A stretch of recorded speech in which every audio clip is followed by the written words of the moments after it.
દિલ્હીમાં જે બ્લાસ્ટ થયો તેનું કાવતરું પાકિસ્તાન અને અફઘાનિસ્તાન સુધી જોડાયેલું છે તે આ તમામ ઘટનાક્રમ બાદ એ વાતની પુષ્ટિ થાય છે।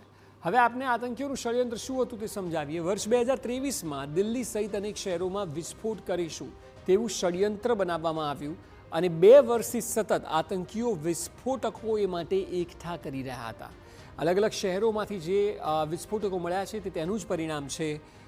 ચાહે ફરીદાબાદ હોય કે અમદાવાદમાંથી આતંકીઓ ઝડપાયા હોય, તમામ ગતિવિધિને લિંક કરવામાં આવે છે। આતંકી ઉમર પર બોમ્બ બનાવવાની મોટી જવાબદારી હતી।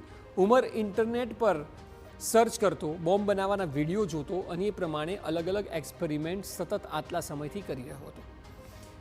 ઉમર બોમ્બ બનાવવાના અંગેના લેખ પણ વાંચતો હતો, એટલે જ્યાંથી જેટલું મટીરિયલ મળી જાય તે મટીરિયલને એકઠું કરવામાં આવતું હતું। એ વિડીયો ફોર્મમાં હોય કે પછી ટેક્સ્ટ ફોર્મમાં હોય, વાંચવામાં આવતું, જોવામાં આવતું।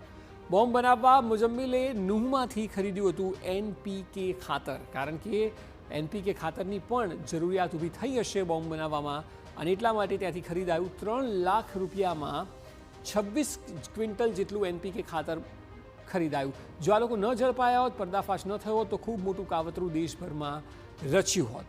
બોમ્બ માટે ઇલેક્ટ્રોનિક વસ્તુઓ ફરીદાબાદના NIT માર્કેટથી ખરીદાઈ હતી।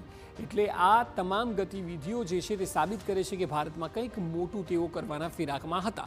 વિસ્ફોટક સામગ્રીઓ જે છે તે રાખવા ઉમરે એક ડીપ ફ્રીઝર પણ ખરીદ્યું હતું। એટલે વિચાર કરો કે આ 3 થી 4 લોકો કયા પ્રકારે આયોજન કરી રહ્યા હશે કે આ બધું જ છેલ્લા 2 વર્ષથી ચાલી રહ્યું હતું। વિસ્ફોટકોને રસાયણો ડીપ ફ્રીઝરમાં સ્ટોર કરવામાં આવતા હતા અને ત્યારબાદ તેનો ઉપયોગ બોમ્બ બનાવટમાં કરવામાં આવતો હતો। કેમિકલ બોમ્બ તૈયાર કરવાનું આતંકીઓ દ્વારા ષડયંત્ર રચાયું હતું, જેના ઉપર તેઓ દિવસ રાત કામ કરી રહ્યા હતા અને દિલ્હીના અલગ અલગ લોકેશન પર એક જ સમયે વિસ્ફોટનું ષડયંત્ર હતું જે નિષ્ફળ ગયું છે।